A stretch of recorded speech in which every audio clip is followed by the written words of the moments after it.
నమస్తే గాయస్. వీడియోలోకి వెళ్లే ముందు ఒక చిన్న మాట. కొన్ని కారణాల వల్ల ఈ శ్రావణ లక్ష్యం మేము మధ్యలోనే ఆపేయడం జరిగింది. కానీ చాలామంది కమెంట్స్లో అడుగుతూ ఉండడం వల్ల మళ్ళీ మొదలు పెడుతున్నాము. కాబట్టి ఆల్రెడీ 32 ఎపిసోడ్స్ పోస్ట్ చేసేసాము. సో కొత్తగా చూసేవారు అవి చూసి ఈ ఎపిసోడ్ మొదలు పెట్టండి. ఇక లేట్ చేయకుండా స్టోరీలోకి వెళ్ళిపోదాం పదండి. శ్రావణ లక్ష్యం ఎపిసోడ్ 33. అప్పటికి కానీ తన వాగుడికి అడ్డకట్టు పడక అంత ప్రేమగా ఇస్తున్న తన చిట్టి కన్న ముద్దుకి పూర్తిగా మెల్ట్ అయిపోతూ సిద్ధు మెడ చుట్టూరా చేతుల్ని బలంగా వేసుకొని తన బాధ ప్రేమ రెండిటినీ కలగలిపి మరీ ఆ ఒక్క ముద్దులో వ్యక్తపరిచింది శైలు. ప్రియురాలి నుంచి కూడా గ్రీన్ సిగ్నల్ వస్తే ఇక ఆగుతాడా మనోడు? కనీసం వాళ్ళు ఎక్కడ ఉన్నది కూడా చూసుకోకుండా పూర్తిగా శైలుని అదిమి పెట్టేసుకొని ఇంకా డీప్గా వెళ్ళిపోతుంటేనే, రే కన్నా మనం బయట ఉన్నాం రా, ఎందుకు ఇంత గట్టిగా పట్టుకుంటున్నావు, వదులు కదా ఎవరైనా చూస్తారే, లోపలే అర్జిస్తున్నా వదలక. ఐ కాంట్ బేబీ, పూల ఎఫెక్ట్ ఏమో మనసుకి మత్తుగా సోకుతున్నాయి రా గుమాలాలు, వాటిని పీలుస్తూ నువ్వు పక్కనుంటే నేను ఆగగలుగుతానా బేబీ, కష్టమేనే. మాట్లాడే మాటలు కూడా అన్నీ లోపలే చేస్తున్నా పనిని మాత్రం ఆపడు దొంగోడు. మనసులోనే ముద్దుగా కసురుకుంటుంటే చెలి ముద్దు కసిరింపుకి కోపం వచ్చి మునిపంటితో కొరికేశాడు కింద పెదవిని. రే కొడతా నిన్ను అలా కొరికావంటే. అది ఫైర్ అవుతుంటే వదలకుండానే వాడు ముసిముసిగా నవ్వేసుకున్నాడు తనలో తానే. Okay, wait for me, I'm coming. అత్త కొంచెం స్టేషన్ వరకు వెళ్ళేసి వస్తానే. మాట్లాడుతూనే అంటూ ముద్దుగా తెరిచాడు నోటిని అత్త ముందర. పిల్లల కోసమే గులాబ్ జామున్ చేస్తున్న రాధ తన ముద్దుల అల్లుడి ముద్దు చేష్టలకి నవ్వుతూనే తెరిచిన నోటిలో జామున్ కుక్కేసి, ఈ టైంలో ఎక్కడికి రా, కొంచెం పనత్తా త్వరగా వచ్చేస్తా తింటూనే జవాబిస్తూ ముందుకు కదిలాడు. సరేరా చిన్న, త్వరగా పని అయిపోగొట్టుకొని కొన్ని రోజులు లీవ్ తీసుకొని రా, కాస్త బావకి హెల్ప్గా ఉండు అరిచి మరీ చెప్తున్న రాధ మాటలకి నోటి నిండా నిండిన జామున్తో మాట్లాడలేక బయటికి తీసి, అత్త అలాగే చెప్తూనే జామున్ కొరుకుతూ బయటికి వెళ్ళిపోయాడు చరణ్. మల్లెల పందిరి మధ్యలో ఒక్కొక్క పువ్వుని శుతిమెత్తంగా వదినతో పాటుగా కోస్తూ కబుర్లేసిన మన గీతు పాప కంట పతిదేవుడు కనిపించగానే, షాలు నేను ఇప్పుడే వస్తా, నువ్వు కోస్తూ ఉండు మాట్లాడుతూనే చేతిలోని బుట్టని షాలు ఒడిలో పెట్టేసి చెర్రీ వైపుగా పరుగందుకుంది. బయటికి నడుస్తూనే చివరి పీస్గా నోట్లో పెట్టుకుంటున్నవాడు కాస్త గీతుని చూసి ఆగిపోయి తనని చూసి కూడా చూడనట్టే ముందుకు వెళ్ళాడు. పరుగున దగ్గరికి వెళ్ళిన గీతు తన ముందరే నడుస్తున్న చెర్రీనే చూస్తూ దగ్గరకొచ్చేలోపు సడన్ బ్రేక్ వేసిన మాదిరి వాడు ఆగిపోవడంతో స్పీడ్గా వస్తున్న మన పాపవాడికి గుద్దుకోవడం రెండూ ఒకేసారి జరిగిపోయాయి.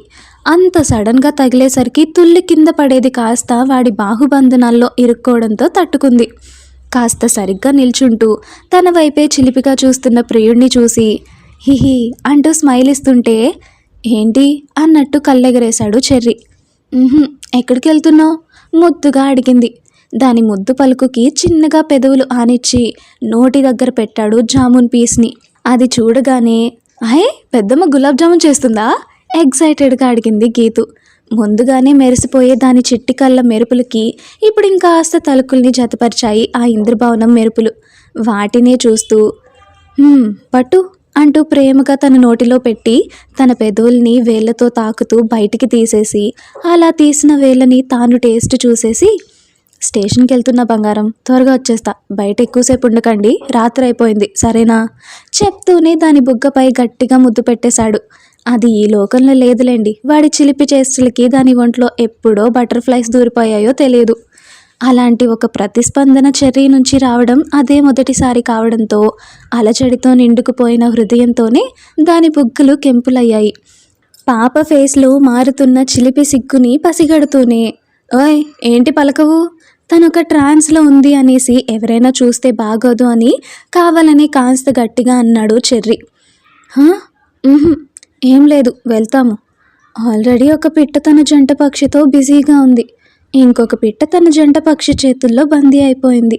ఆ మాటకి తన పట్టుని ఇంకాస్త బిగించాడు చరణ్. ఆ సడన్ గట్టి స్పర్శకి ఒక్కసారిగా కళ్ళు మూసి తెరిచి, ఇక మిగిలింది పెద్ద పిట్ట మాత్రమే.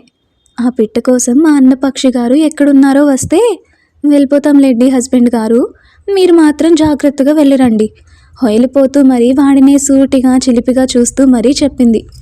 మాటలు బాగా నేర్చావి నువ్వు. అయ్యయ్యో! ఏదైనా మీ నుంచే పతిదేవుడు గారు. ఆహా! అవునా? ఇంటికి రాని చెప్తా నీ పని. లైట్‌గా కిస్ చేసి, బాయ్ బేబీ చెప్తూనే వదల్లేక వెళ్ళిపోయాడు. వెళ్తున్న ప్రియుడి వైపే చూస్తూ అప్రయత్నంగానే తన పెదవులను తడుముకుంది ప్రేమగా. చెర్రీ పూర్తిగా బయటికి వెళ్ళిపోయేంత వరకు చూసి చిన్నిగా నవ్వుకుంటూ వెనక్కి తిరిగిన తన కంటికి అనుకున్న దృశ్యమే ఎంతో మనోహరంగా కనపడి ముసిముసిగా నవ్వుకుంటూ పెద్దమ్మా నాకు జామూన్ అల్లరిగా అరుస్తూ ఎగురుకుంటూ కేరింతలు కొడుతూనే లోపలికి వెళ్ళిపోయింది. పాపగారి ముసిముసి నవ్వులకి కారణం మన పెద్ద బాబు మనోజ్ గారులేండి. మల్లెపూల పందిరిలో తాను ఒక మల్లె పందిరిగా మెరుస్తూ కనిపిస్తున్న ప్రేయస్ని చూడగానే ఏదో ఫోన్ మాట్లాడుతూనే మను కాళ్ళు తన వైపుకు పడిపోయాయి. ఎంతో శ్రద్ధగా కింద ఉన్న పూలని తీస్తూ వచ్చిన ఆ మనిషి ఎవరో కూడా చూసుకోకుండా, హా గీతు వచ్చావా? అది అక్కడ కొన్ని పూలున్నాయి చూడే, అవి కూడా తీస్తే అయిపోతుంది, దా రాత్రి అయిపోతుంది ముందే.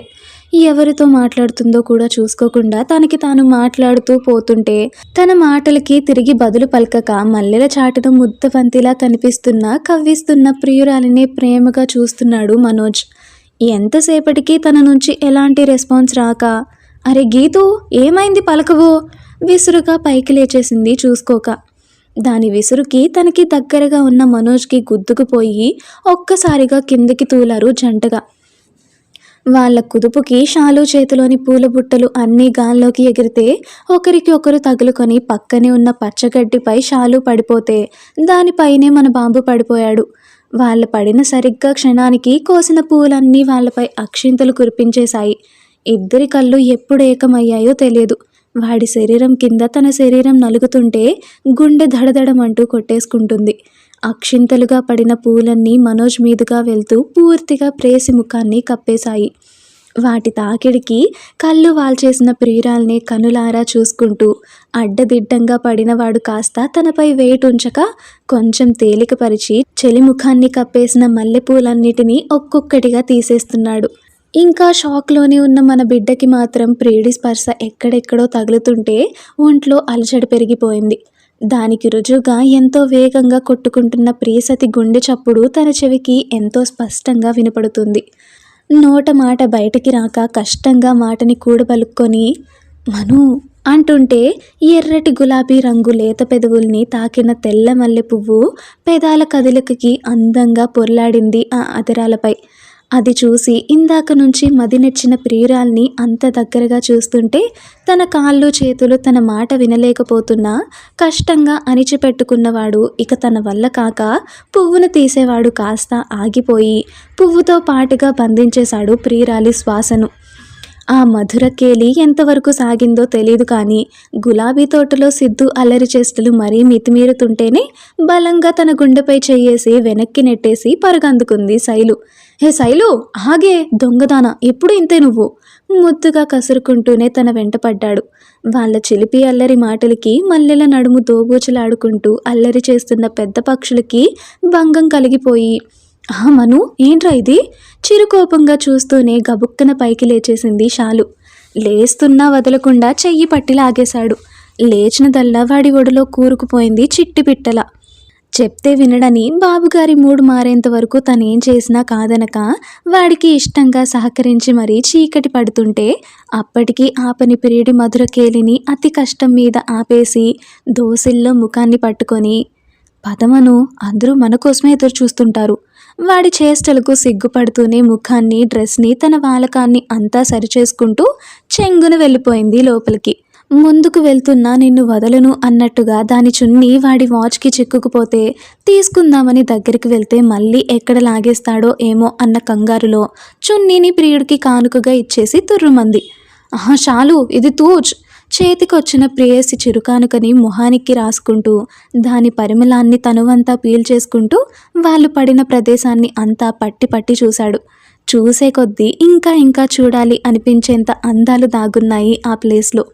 అలాంటి ఒక అందమైన ప్రదేశంలో తన ప్రేయసితో గిల్లి కజ్జాలు ఎలా ఉంటాయా అని ఒక ఊహ వేసుకోగానే బాబుగారి పెదవులు విచ్చుకున్నాయి. అంతే, వెంటనే మైండ్లోకి తలుక్కున మెరిసింది ఒక ఆలోచన. అదే ఆలోచనని తలుచుకుంటూ కళ్ళల్లో మెరుపులు రాగానే, బేబీ నీకోసమే, వెయిట్ ఫర్ ఇట్, చిరుమందహాసం చిలికిస్తూనే ఆ మల్లెల పందిరిని అంతా కొన్ని పిక్చర్స్ తీసేసుకొని ఎవరికో సెండ్ చేసేసి ప్రేయసినే తలుచుకుంటూ వెళ్ళిపోయాడు లోపలికి. డైరెక్ట్గా స్టేషన్కి వెళ్ళిపోయిన చరణ్ అప్పటికే సిద్ధంగా ఉన్న తన డిపార్ట్మెంట్ వాళ్ళతో పాటుగా పట్టుకున్న ఎవిడెన్స్, కల్ప్రిట్స్ని, ప్రూఫ్స్ అన్నిటినీ ప్రెస్ వాళ్ళకి రిలీజ్ చేసేసి ఆ కేసుని పూర్తిగా క్లోజ్ చేసేసి కమిషనర్ గారి దగ్గర స్పెషల్ పర్మిషన్ తీసుకొని, ప్రస్తుతానికి జంతు హత్యల కేసు కాస్త హోల్డ్లో పెడతాను సార్, ఎలాగో ఇప్పుడు ఇలాంటివి ఏం జరగడం లేదు కదా, ఇంకొన్ని రోజుల్లోనే నా మ్యారేజ్ ఉంది, దానికోసమే కాస్త లీవ్ కావాలి అంటూ తను అడగక ముందే తన పర్మిషన్ని గ్రాంటెడ్ చేసేశారు కమిషనర్ గారు. నీ గురించి తప్పుగా కానీ తక్కువగా కానీ నేను ఎప్పటికీ అనుకోను Charan. I know about you very well. ఇంతటి కేసును కూడా ఎంతో సులువుగా సాల్వ్ చేసేసావు. Well done. అలాగే ఆ కేసు కూడా చేస్తావన్న నమ్మకం నాకుంది. నువ్వు దాని గురించి టెన్షన్ ఏం పెట్టుకోకు. Go and enjoy with your family. ఒక ఫ్యామిలీ మెంబర్లా ఎంతో ఆప్యాయంగా తన భుజం తడుతూ పెద్దవారిగా తనకి మనస్ఫూర్తిగా బ్లెస్సింగ్స్ ఇచ్చేసి ఇంటికి పంపించేశారు. ఎప్పటికప్పుడు తనపై ఆయన చూపిస్తున్న అభిమానానికి ఎంతో ప్రౌడ్గా ఫీల్ అవుతూనే చిరునవ్వుతో ఇంటికి చేరుకున్న చెర్రీ బేబీకి వాళ్ళ బంగ్లా పక్కనే ఉన్న ఒక చిన్న బంగ్లా దగ్గర ఎవరో కొంతమంది మనుషులు హడావిడిగా ఆ ఇంటిని అంతా క్లీన్ చేస్తూ కనిపించారు. వాళ్ళనే చూస్తూ, ఏంటిది, ఇక్కడికి ఎవరు వస్తున్నారు, అది ఇన్నేళ్ల తర్వాత అనుకుంటూనే జీప్ని పార్క్ చేసేసి గేట్ దగ్గర సెక్యూరిటీతో ముచ్చట్లేసిన సుబ్బయ్యని చూసి సుబ్బయ్య అంటూ పిలిచాడు. హా అయ్యా. చరణ్ పిలుపుకి పడుతూ లేస్తూనే వచ్చాడు సుబ్బయ్య. అరే చిన్నగా సుబ్బు, చూసుకో. బాబు ఏం కాలేదు, చెప్పండి అయ్యా, పిలిచారు. ఎవరొస్తున్నారు పక్కింట్లో అటువైపే చూస్తూ అడుగుతున్న చెర్రీని చూసి, అక్కడా బాబు, తెలీదు, ఎవరో మిలిటరీ అతనంట, ఇన్నేళ్ల తర్వాత ఆ బంగ్లా తలుపులు ఓపెన్ అవుతున్నాయి. ఆ ఇంటి ఓనర్ బాబు ఎక్కడో ఫారెన్లో ఉండిపోయి ఇంటిని కూడా సరిగ్గా చూసుకోలేదు, కనీసం ఇంటిని అద్దెకు కూడా ఇవ్వలేదు. అలాంటిది ఇన్నేళ్ళకి ఇస్తున్నాడంటే వాళ్ళకి తెలిసిన వాళ్ళేమో అనుకుంటున్నాను నేను. ఓ, ఎవరు, ఫ్యామిలీనా లేక బ్యాచులరా? బ్యాచులర్ కాదు, అలా అని పూర్తి ఫ్యామిలీ కాదంట బాబు. అంటే అర్థం కాక అడిగాడు చరణ్.